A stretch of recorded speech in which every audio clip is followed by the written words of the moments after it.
Hello guys, good morning to all. आज सुरुवात करायचं आहे डेन्सिटी ऑफ युनिट सेल. ठीक आहे, त्याच्या पुढचा पॉईंट बघायचा आहे. लास्ट या लेक्चरमध्ये आपण पॅकिंग इफिशियन्सी हा पॉईंट बघितला होता. त्याच्यानंतर how to calculate area and किंवा एज लेंथ आणि रेडियस ह्या दोघांमधली रिलेशनशिप बघितली होती. त्याच्यानंतर पॅकिंग ऑफ वॉइड्स बघितलं होतं किंवा पॅकिंग बघितली होती है ना, वेगवेगळ्या टाईपच्या युनिट सेलमध्ये. आज आपल्याला बघायचं आहे डेन्सिटी ऑफ युनिट सेल आणि त्याच्यावरचं एखाद प्रॉब्लेम जर आजच्या लेक्चरमध्ये झालं तर आपण बघूया. ठीक आहे, आता डेन्सिटी ऑफ युनिट सेल किंवा डेन्सिटी म्हणलं तर आपण फॉर्म्युला काय घेत असतो. फॉर डेन्सिटी आपल्याला सगळ्यांनाच माहीत आहे, density is equal to mass by volume हा फॉर्म्युला आहे डेन्सिटीसाठी. मग आता density is equal to mass by volume जर म्हणलं है ना, हा जनरल एक फॉर्म्युला घेत असतो. समजा आपल्याला म्हणलं आहे की density of cubic unit cell असं जर म्हणलं तर कसं काढता येईल. Density of cubic unit cell जर म्हणलं तर आपल्याला एक फॉर्म्युला डिराईव्ह करावा लागणार. कशासाठी? डेन्सिटीसाठी. करेक्ट आहे. मग डेन्सिटी फॉर्म्युला डिराईव्ह करण्यासाठी आपण समजा क्युबिक युनिट सेलच्या बाबतीत जर बघितलं तर कशा पद्धतीनं करता येईल. मी क्युबिक युनिट सेल म्हणल्यानंतर मी इथं एक क्यूब काढला आहे, जे की तुम्हाला सुद्धा आता तुम्हाला जमत असेल का, तर आपण मागच्या 7-8 दिवसापासून क्यूब वगैरे काढून बघतोय. आता क्युबिक युनिट सेलमध्ये आपण काय म्हणत असतो की A is equal to B is equal to C. काय म्हणतो? A is equal to B is equal to C. किंवा त्याचे पॅरामीटर्स कसे असतात. अँगल्सच्या बाबतीत जर बघितलं तर alpha is equal to beta is equal to gamma किती असतो 90 डिग्रीचा. Alpha is equal to beta is equal to gamma is equal to किती आहे 90 डिग्री. म्हणजे ऑल अँगल्स आर 90 असतात क्युबिक युनिट सेलमध्ये है ना. आणि त्याच्यामध्ये ए इज इक्वल टू बी आणि बी इज इक्वल टू काय असतो सी असतो. करेक्ट आहे. आता समजा मी ह्याच पॉईंटला अशा पद्धतीनं जर डिनोट केलं, ह्याच क्यूबला पहा अशा पद्धतीनं. ठीक आहे, म्हणजे हा माझा एक्स ॲक्सिस आहे है ना, हा वाय आहे आणि हा झेड आहे. करेक्ट आहे. आता ह्याच्यामध्ये हे 3 ॲक्सिस आहेत, हा झेड, हा वाय आणि हा एक्स ॲक्सिस. आता ह्याच्यामध्ये आपल्याला काय दिसतोय की ह्या अँगलला आपण काय म्हणतोय अल्फा, बरोबर आहे.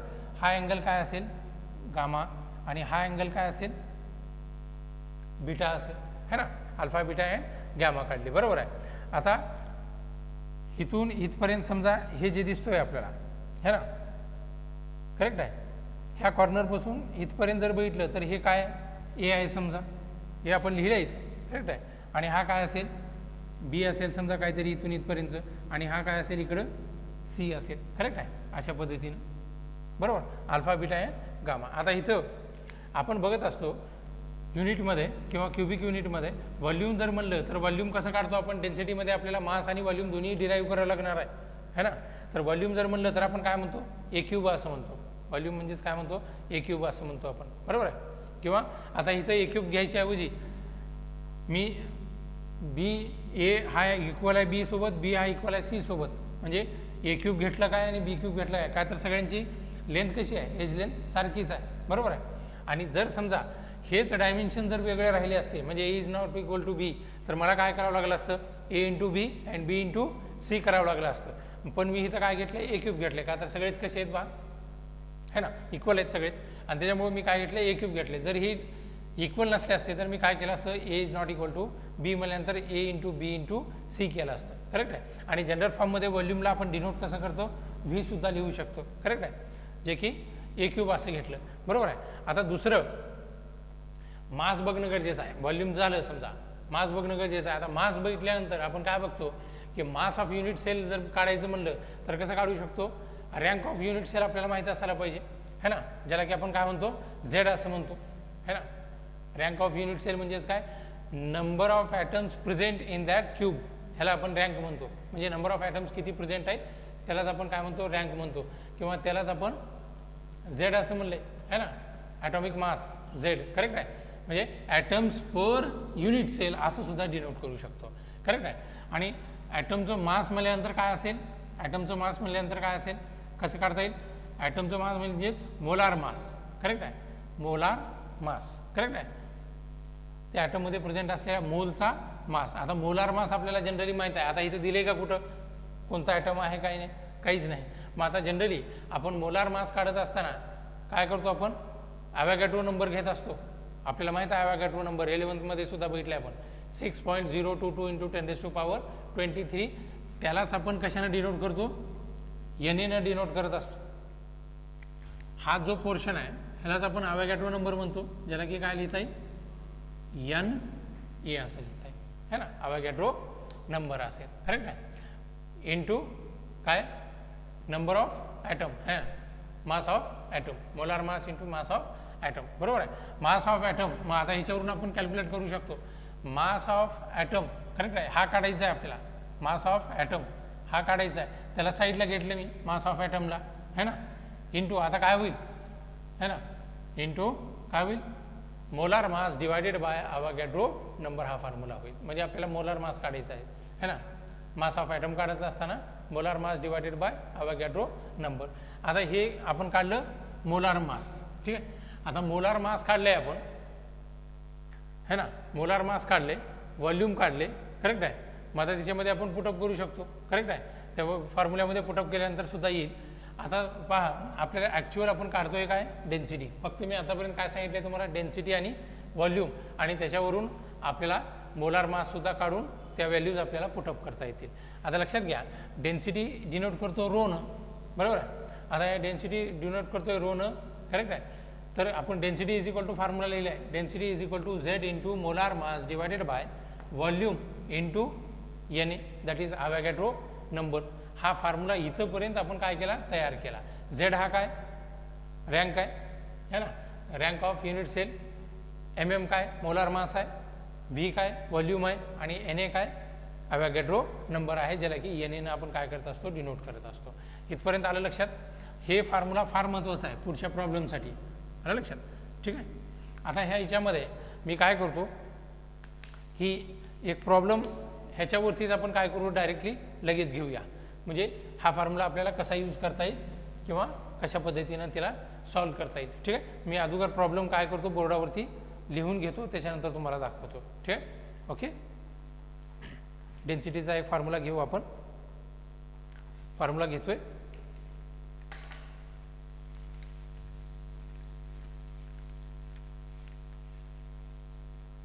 फॉर्म्युल्यावरती एक प्रॉब्लेम आपण इथं सॉल्व करूया पटवून. ओके, झालंच तर तुम्ही नोटबुकमध्ये सुद्धा नोट डाऊन करू शकता. पहा crystal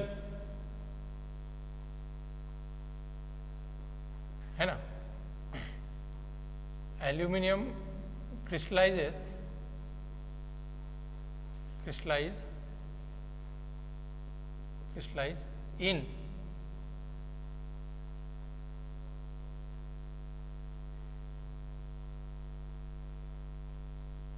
in cubic unit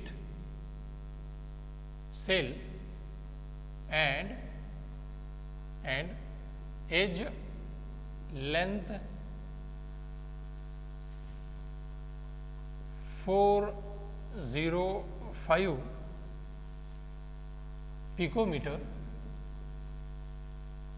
and density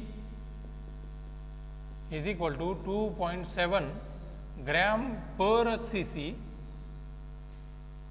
Predict the gram per cc, predict the crystal. अशा टाईपचं दिले बरोबर आहे, प्रिडिक्ट द क्रिस्टल बरोबर आहे. आता लक्षात घ्या याच्यामध्ये आपल्याला विचारलं आहे काय आणि आपण सॉल्व काय करतोय हे सगळ्या गोष्टी तुम्हाला लक्षात यायला पाहिजे ठीक आहे.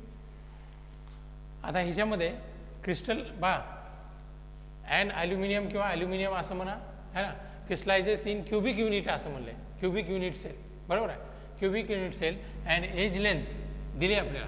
एज लेंथ म्हणजेच काय लिहितो आपण, कशाला लिहितो एज लेंथ है ना, edge length 405 picometre and density 2.7 gram per C C. Predict the crystal म्हणजे दिलेल्या सिस्टीममध्ये कोणत्या टाईपचा क्रिस्टल आहे हे लक्षात येणं गरजेचं आहे बरोबर आहे.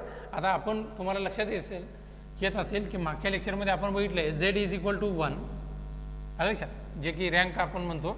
झेड इज इक्वल टू 2 आणि झेड इज इक्वल टू 4 अशा पॉईंट आपण बघितलेत, काढलेत का मागच्या याच्यामध्ये तुम्ही काढलेले असतील, आपण काढून बघितलेत आणि चार्टमध्ये तुम्ही लिहून घेतलेलं सुद्धा आहे है ना. त्याच्यामध्ये झेडची व्हॅल्यू किंवा रँक जर येत असेल तर आपण त्याला कोणतं क्यूब म्हणतो, सिम्पल क्यूब असं म्हणतो. काय म्हणतो, सिम्पल क्यूब. इथं लिहू मी एक जर असेल तर काय लिहितो आपण सिम्पल किंवा प्रिमिटिव्ह असं म्हणतो, बरोबर आहे. 2 जर असेल तर काय म्हणतो त्याला बॉडी सेंटर, है ना. आणि 4 जर असेल तर त्यालाच आपण म्हणतो FCC किंवा CCP, फेस सेंटर क्युबिक किंवा क्युबिक क्लोज पॅकिंग. आलं लक्षात, ठीक आहे. हे असे बघितलेत, बरोबर आहे. आता लक्षात घ्या ह्या व्हॅल्यू ह्या जर फॉर्म्युल्यामध्ये ठेवलं आपण density is equal to Z into molar mass divided by volume into Avogadro number ह्या फॉर्म्युल्यामध्ये, तर आपल्याला व्हॅल्यूज काय काय दिलेत पहा. डेन्सिटी दिलेली डेन्सिटी खालच्या साईडला लिहत चला, एक एक पॉईंट तिथं नोट डाऊन करत चला, ठीक आहे. किती दिले 2.7 है ना. ग्रॅम पर CC मध्ये दिले, लक्षात घ्या कशामध्ये दिले ग्रॅम पर CC. आता हा ग्रॅम पर CC मध्ये आपल्याला यूज करता येणार नाही इथं, बरोबर आहे. त्याच्यामुळं मी ह्याला कन्वर्ट करतो इंटू 10⁻³ म्हणजे कशामध्ये आला तो सांगा बरं, कशामध्ये यूज केलं त्याला आपण, ग्रॅमचं कशामध्ये आणलं KGच्या हिशोबामध्ये हे केलं आपण इंटू 10⁻³ हिच्यामध्ये, बरोबर आहे. इंटू झेडची व्हॅल्यू काय दिली आहे का, फक्त काय म्हणले त्यानं क्रिस्टलायझेस इन क्युबिक युनिट म्हणले, म्हणजे कोणत्या टाईपचं क्यूब आहे हे सांगितले का आपल्याला नाही, म्हणजे तशाच तसं ठेवू आपण, म्हणजे रँक आपल्याला दिलेलं नाही. आता मोलार मास काढत असताना मोलार मास आपल्याला त्याच्यामधून काढावं लागेल, बरोबर आहे. आता हे डेन्सिटीसाठी 2.7 दिले, आता मोलार माससाठी काय घेणार सांगा बरं. मोलार मास डेन्सिटी म्हणजेच काय मास असतो, म्हणून मी इथं घेतो 2.7 डिवायडेड बाय हे आपण ग्रॅममध्ये न काढता कशामध्ये काढले हे है ना KGमध्ये काढले, आणि ह्याला आपण काय मोलार मास म्हणजेच काय एक एक पार्टिकलच्या बाबतीत काढतोय आपण, एक एक ॲटमच्या बाबतीत, म्हणून 2.7 घेतलं फक्त. डिवायडेड बाय परत काय व्हॉल्यूम किती दिले बघा बरं, व्हॉल्यूम किती दिले आहे का व्हॉल्यूम, हां 4.5 पिकोमीटर दिले, बरोबर आहे. 4.5 मग इथं लिहितो मी 4.5 इंटू 10⁻12 है ना. काय घेता येईल 4.5 इंटू 10⁻12 पिकोमीटरमध्ये आहे, -12 त्याचा क्यूब घेतो, का तर व्हॉल्यूम म्हणजेच काय असतो ए क्यूब असतो, है ना, ए क्यूब असतो. मग तेच ए क्यूबच किती दिले आपल्याला, एज लेंथ किती दिले 4.5, ए क्यूब म्हणल्यानंतर काय करावं लागेल 405ला त्याचं पूर्ण टोटल क्यूब घ्यावं लागेल, आणि ह्या पिकोमीटरला मी कन्वर्ट केलं इंटू 10⁻−12 मध्ये.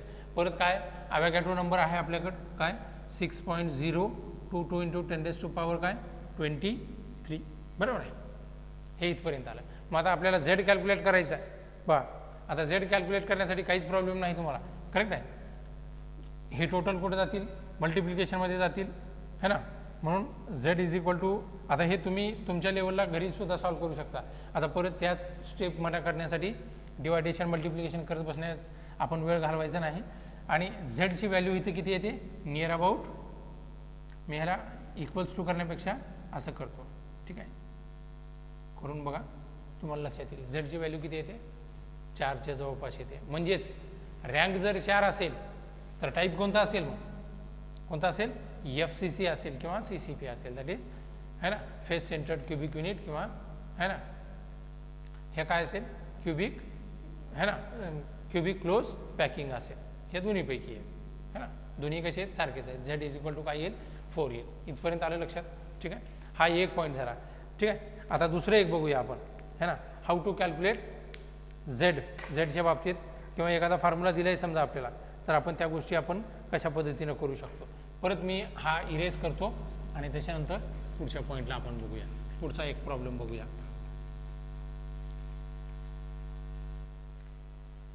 प्रॉब्लेम मी बोर्डावरती लिहून घेतो, ठीक आहे. लिहा. In a cubic packed structure, in a cubic packed structure of mixed oxide, the lattice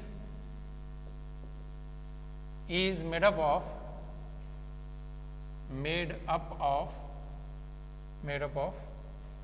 oxide ions, है ना, ions 1/5 of tetrahedral voids tetrahedral voids occupied by tetrahedral voids occupied by x plus 2 comma 1 by 2, that means half of octahedral voids occupied by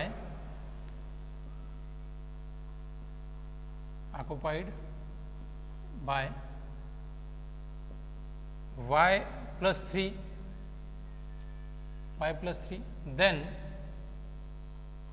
then formula of oxide will be किती असेल, त्या formula काय असेल त्या कंपाऊंडचा, ठीक आहे, oxide will be, ठीक आहे. आता ह्याच्यामध्ये लक्षात घ्या काय काय विचारले ते बघूया आपण.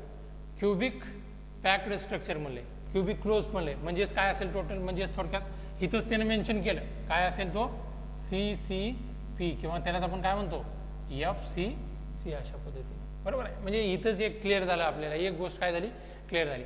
त्याच्यामुळं प्रॉब्लेम सॉल्व करत असताना ह्याच्यामध्ये व्यवस्थितपणे प्रॉब्लेमला अगोदर काय समजून घ्यायचं, वाचून घ्यायचं 2-3 वेळ शांत पद्धतीने, आणि त्याच्यानंतर मग पुढच्या प्रोसेसला सुरुवात करायची. आता ह्याच्यामध्ये in a cubic packed structure of mixed oxide असं म्हणले, of mixed oxide the lattice is made up of, तो लॅटिस तयार झाला आहे कशापासून, मेडअप ऑफ ऑक्साईड आयन्स, म्हणजे त्याच्यामध्ये काय आहेत ऑक्साईडचे आयन्स आहेत, बरोबर आहे, ऑक्साईड आयन्स. आता त्याच्यापैकी 1/5 of tetrahedral voids occupied by, एकचा 5वा पार्ट जो असतो टेट्राहेड्रल वॉइडचा तो कशाने ऑक्युपाइड आहे म्हणतोय, ऑक्युपाइड बाय x+2 ऑक्युपाइड आहे, म्हणजे तेवढी जागा कोण घेतले, x+2 घेतले है ना. अँड पुढं काय म्हणतोय, half of the octahedral voids occupied by कशानं, y+3 ऑक्युपाइड केले, किती, अर्धा. Then formula of oxide will be, correct आहे, formula of oxide will be. मग आपल्याला काय घेता येईल सांगा बरोबर. आता लक्षात घ्या लास्टच्या लेक्चरमध्ये आपण काय काय बघितले त्याच्यावरती आता त्याच गोष्टी आपल्याला परत परत यूज कराव्या लागणार आहेत. त्याच्यामुळे मी म्हणत होतो की मागच्या जेवढ्या काही गोष्टी आपण घेतलेत त्या गोष्टी आपल्याला बऱ्याच ह्याच्यामध्ये प्रॉब्लेम सॉल्व करत असताना यूजमध्ये येणार आहेत, बरोबर आहे. आता लक्षात घ्या CCP किंवा FCC मध्ये झेडची रँक किती असते, 4 असते, हे आपण बघितलं. झेड किती असतो, 4 असतो, करेक्ट आहे, म्हणजेच तो CCP असेल, बरोबर आहे. मग आता ह्याच्यामध्ये टेट्राहेड्रल वॉइड्स किती असतात लक्षात घ्या, किती असतात बघा बरं. टेट्राहेड्रल वॉइड्स असतात 8, किती तयार होतात टोटल, 8 तयार होतात. आणि ऑक्टाहेड्रल किती असतात, 4. टेट्राहेड्रल 8 आणि ऑक्टाहेड्रल 4, म्हणजे इथपर्यंत लक्षात आलं. 4 एक ऑक्टाहेड्रलचे आणि 8 कशाचे, टेट्राहेड्रलचे, करेक्ट आहे. आता मी फेस सेंटर्ड क्युबिक युनिट काढतो इथं पहा.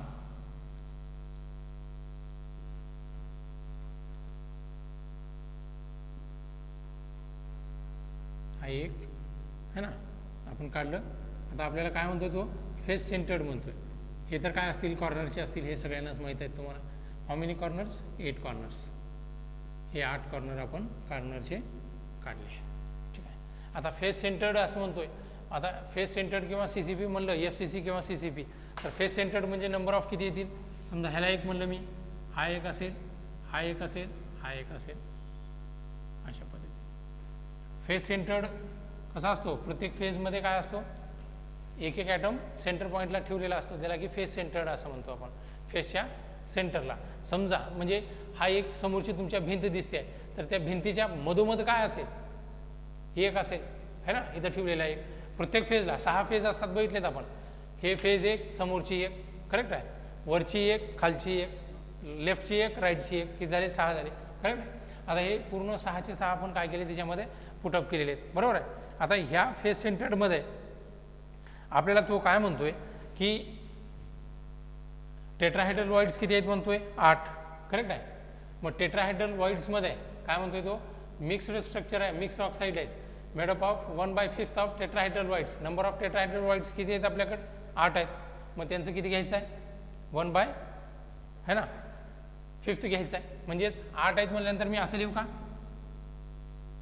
8 आहेत म्हणल्यानंतर टेट्राहेड्रल वॉइड्स किती, 8. किती पार्ट आहे त्यांचा, 1/5 बरोबर आहे. मी त्याला डिवाईड करू 5नं का तर 8चाच काय असेल, एकाचं 1/5 असेल तर 8चं काय असेल 8/5 असेल. काय प्रॉब्लेम आहे का इथपर्यंत? नाही. आता पुढचं काय म्हणतोय, दुसरा ऑक्टाहेड्रल वाईड्स है ना, वाय दिले आपल्याला, करेक्ट आहे. तर वाय किती करतोय 1/2, करेक्ट आहे. म्हणजे मी असं लिहू का, वाय इज इक्वल टू 4/2 का तर किती आहे म्हणतोय, ऑक्टाहेड्रल 4 आहेत, 4चा 1/2 तर 4लाच काय 2 येईल आपलं है ना, म्हणजे 4/2 आला, करेक्ट आहे. करेक्ट. आणि टोटल हिच्यामध्ये जर बघितलात है ना, टोटल हिच्यामध्ये जर बघितलात तर आपण काय करू शकतो, ओ इज इक्वल टू है ना, ऑक्साईड्स आहेत म्हणजे 4 घेतले समजा, किती घेतले 4, करेक्ट आहे. का तर CCP रँक किती असतो 4 असतो, म्हणून इथं आपण 4 घेतले. CCP रँक किती असतो 4 असतो, झेडची व्हॅल्यू किती असते 4, ठीक आहे, इथं घेतली आपण. ओके. समजा आता मला ह्याला पूर्ण थोडंसं सिम्प्लिफाईड फॉर्ममध्ये लिहायचं आहे. कशा फॉर्ममध्ये, सिम्प्लिफाईड फॉर्ममध्ये. जर समजा मी ह्यालाच 5नं जर मल्टिप्लाय केलं इंटू 5 सगळ्यांनाच काय होईल बघा बरं, 5नं जर मल्टिप्लाय केलं तर मी ह्याला थोडं सिम्प्लिफाईड फॉर्ममध्ये लिहितो. x 8 5 जा 40 बरोबर आहे का, 8 पंचे 40 है ना, 40 divided by 5 then y is equal to 20 divided by 2 and o is equal to किती येतील 20, 5 4 जा 20, करेक्ट आहे. आता थोडंसं ह्याला सिम्प्लिफाईड फॉर्ममध्ये घेऊ आपण. हे किती येईल 8, हा किती येईल 10 आणि हा किती, जर हे किती असेल 20चं असेल, बरोबर आहे. आता ह्याच्यामध्ये जर आपण जर 2नं जर ह्या सगळ्यांना डिवाईड केलं समजा, थोडं सिम्पल करत जाऊ आपण है ना, तर x इज इक्वल टू ह्याला 2नं, ह्याला परत 2नं आणि ह्याला परत 2नं, बरोबर आहे. म्हणजे हा किती आला 4, y किती आलं 5 आणि o किती आला 1, बरोबर आहे. आता ह्याला परत जर डिवाईड करायचं म्हणलं तर हा काय होईल, फ्रॅक्शन म्हणजे पॉईंटमध्ये जातो, त्याच्यामुळं ह्याच पॉईंटमध्ये आलं लक्षात. हा फॉर्म्युला आपल्याला भेटला. म्हणजे थोडक्यात काय सांगायचं आहे, फॉर्म्युला ऑफ ऑक्साईड विल बी काय असेल मग x4 y5 O10 असेल. लक्षात आलं का मी काय केले, मी काहीच केलेलं नवीन, आपण जे मागच्या ह्याच्यामध्ये शिकले त्याच्यावरूनच काढले हे सगळ्या गोष्टी, बरोबर आहे. CCP किंवा FCC झेडची व्हॅल्यू किती असते 4, त्याच्यामध्ये नंबर ऑफ टेट्राहायड्रल वाईड्स किती असतात 8 आणि ऑक्टाहायड्रल वाईड्स किती असतात 4, टोटल आपण 12 काढले होते, लक्षात येते का, टोटल किती काढले होते 12 काढले होते. त्या 12पैकी 8 हे टेट्राहायड्रल असतात आणि ऑक्टाहायड्रल किती असतात 4. त्याच व्हॅल्यूला घेऊन इथंच मी प्रॉब्लेममध्ये फक्त वाचून काढले काय, क्युबिक पॅक्ड असं म्हणले, म्हणजेच काय असेल CCP असेल 100%. म्हणजे CCP व्हॅल्यू किती असते किंवा FCC झेडची व्हॅल्यू 4 असते 100%, बरोबर आहे. मग त्या 4 पैकी ही इज मेडअप ऑफ, ते 4 कशापासून बनलेले है ना, 1/5 कशाचं आहे टेट्राहायड्रल वाईड्स आहे. आणि नंबर ऑफ टेट्राहायड्रल वाईड्स आपण साईडला काढून ठेवलेत समजा, आणि ते कसे ऑक्युपाय केलेले आहेत x+2नं. ही एक नमुना झाला, एक ऑक्साईड झाला है ना. त्याच्यानंतर हाफ कशाचा आहे, ऑक्टाहायड्रल वाईडनं काय केलेली आहे, तेवढी जागा कव्हर केलेली आहे. वाईड्स म्हणजे काय म्हणतो आपण स्पेस है ना. जसं फॉर एक्झाम्पल समजा आपल्याला मम्मीनं म्हणलं की ह्या बॉक्समध्ये हे लाडू व्यवस्थितपणे भर, काय करतो आपण, लाडू व्यवस्थित भरत असताना अशा टाईपनं व्यवस्थित पॅक करायचं बघतो आपण. मग व्यवस्थित पॅक केल्यानंतर आपल्याला काय लक्षात येते, इथं काहीतरी जागा रिकामी दिसते का, आहे का, इथं काहीतरी जागा काय दिसते रिकामी दिसते. मग आता ह्या जागेमध्ये तुम्ही काय करणार, एखाद्या वेळेस त्या लाडूमध्ये जागा असलेली त्या ह्याच्यामध्ये तुम्ही काय करू शकता, काजू किंवा बदाम त्याच्यामध्ये फिलअप करू शकता ना, भरू शकता का नाही. त्याच स्पेसला आपण काय म्हणतोय वाईड्स, म्हणजे मोकळी जागा किती आहे है ना, वाईड्स असं म्हणतो आपण. मग आता ह्याच्यामध्ये लक्षात घ्या, कॅटायन्स हे काय साईजमध्ये मोठे असतात, आयनायन्स हे लहान असतात, त्या हिशोबानं इथं अरेंज केले आपण. लक्षात, दोन्ही पद्धती लक्षात घ्या, लक्षात येते. मग ह्या दोन्ही गोष्टी तुम्ही अटॅच करत चला आणि इमॅजिनेशन वाढवत चला, हा लक्षात घ्या. फेसचा डायगोनल वेगळा आणि बॉडी सेंटरचा डायगोनल वेगळा, परत परत सांगतोय मी का, तर प्रॉब्लेम सॉल्व्ह करत असताना आपल्याला बऱ्याच वेळेस ह्या गोष्टी कळत नाहीत. फेसचा डायगोनल काय असतो ते पण आणखीन एक वेळ सांगतो पहा, लक्षात घ्या. फेसचा डायगोनल आणि बॉडी डायगोनलमध्ये फरक आहे दोघांमध्ये, बरोबर आहे. लक्षात घ्या. आता फेसचा डायगोनल आणि बॉडी डायगोनलमध्ये फरक आहे मी परत सांगतोय. बॉडी डायगोनल म्हणजे काय, ज्या रूममध्ये तुम्ही बसलात किंवा ज्या हॉलमध्ये तुम्ही बसलात, करेक्ट आहे, त्याचा एक एक्स्ट्रीम कॉर्नर पॉईंट 3D मध्ये आपल्या रूम कशी असते 3D आहे, बरोबर आहे. त्या रूमचा एक कॉर्नरचा ॲटम आणि त्याच्या समोरचा भिंतीचा खालचा ॲटम, त्याच्या समोरच्या अपोजिट कॉर्नर जो असतो त्याचा अपोजिट कॉर्नर, करेक्ट आहे. असं अशा पद्धतीने म्हणतो मी. तिरकस ह्या कोपऱ्यापासून त्या कोपऱ्याच्या खालच्या पॉईंटला, करेक्ट आहे. लक्षात येते रेष कशी असेल, अशी असेल रेष ती, लक्षात येते. म्हणजे ह्या कोपऱ्यापासून समोरच्या भिंतीच्या खालचा कोपरा अपोजिट साईडचा, लक्षात आलं. त्याला कोणतं म्हणायचं, बॉडी डायगोनल. लक्षात आलं का? ठीक आहे. म्हणजे एखादा असा पॉईंट असेल इकडच्या पॉईंटपासून इकडच्या समोरचा, त्याच्या समोर असलेला हा पॉईंट जो असतो त्याला म्हणायचं बॉडी डायगोनल. म्हणजेच काय, अशा पद्धतीने हो का, हा एक फेस दिसतोय, हा एक फेस दिसतोय है ना, कॉर्नर आहे, या कॉर्नरला ह्या काय म्हणता येईल, बॉडी डायगोनल असं म्हणता येईल, बरोबर आहे. लक्षात घ्या, हा काय असेल, बॉडी डायगोनल. आणि फेस डायगोनल म्हणजे काय असतो लक्षात घ्या. आता आपण समजा नंबर ऑफ फेजेस किती असतात क्यूबमध्ये, 6 असतात. त्याच्यापैकी समजा हा एक फेस घेतला आहे आपण, हा एक फेस आहे आपला, ह्या एक फेसला, करेक्ट आहे, ह्या एक फेसमध्ये है ना, त्या कोपऱ्यापासून आपण काय केलं, समोरच्या ह्याच्यापासून इकडच्या कोपऱ्यापासून, तर त्याच फेसच्या खालच्या कोपऱ्याला अपोजिट साईडला खालच्या कोपऱ्याला माझा हात दिसतोय कशा पद्धतीने केले, इकडच्या कॉर्नरपासून इकडच्या ह्याच्यामध्ये है ना, त्या कॉर्नरपासून ह्या कॉर्नरला अटॅच करणारा मधला जो पॉईंट असतो, जसं मी आहे समजा दोघांच्या मध्ये, तर तो काय असेल, फेस डायगोनल असेल. लक्षात घ्या, तो काय असेल, फेस डायगोनल. लक्षात आलं. हा बॉडी डायगोनल आणि हा काय असेल, फेसचा काय असतो, तो डायगोनल असतो. म्हणजे अशा पद्धतीने इकडून काय केलं, समजा ही एक फेज आहे वरची है ना, त्या फेजमध्ये काय असेल, इकडच्या साईडला तो काय करेल, जॉईन करेल फेजमध्ये, मध्ये येतो है ना, हा फेजमध्ये, हा इथं एक आहे आणि इथं एक आहे,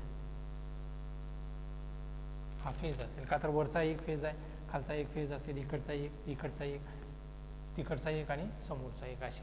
आलं लक्षात. ठीक आहे. ह्या दोघांमध्ये फरक तुम्ही लक्षात घ्या आणि ह्या गोष्टी परत परत रिवाईज करा. का तर चॅप्टर तसा सोपा आहे, आलं लक्षात. आणि प्रॉब्लेम बऱ्याच वेळेस कॉम्पिटेटिव्ह एक्झाममध्ये सुद्धा असतात आणि बोर्डाच्या ह्याच्यामध्ये सुद्धा एक प्रॉब्लेम कमीत कमी त्या पॉईंटवरती किंवा ह्या चॅप्टरवरती असतो, लक्षात घ्या. आलं लक्षात. ठीक आहे. ओके. ह्या सगळ्या गोष्टी तुम्ही लक्षात ठेवत चला, आलं लक्षात, आणि प्रॅक्टिस करत चला. आज आपण इथंच रॅपअप करू है ना, क्लोज करूया आणि नंतर पुढच्या पॉईंटमध्ये आणखीन पुढचे जे पॉईंट्स आहेत, जसं डिफेक्ट्स वगैरे जे काही आहेत, शॉर्टकी डिफेक्ट्स असेल, तर अशा वेगवेगळ्या टाईपचे जे काही पॉईंट्स आहेत ते पॉईंट्स आपण पुढच्या लेक्चरमध्ये परत कंटिन्यू करूया. ठीक आहे. स्टॉप करूया. थँक्यू.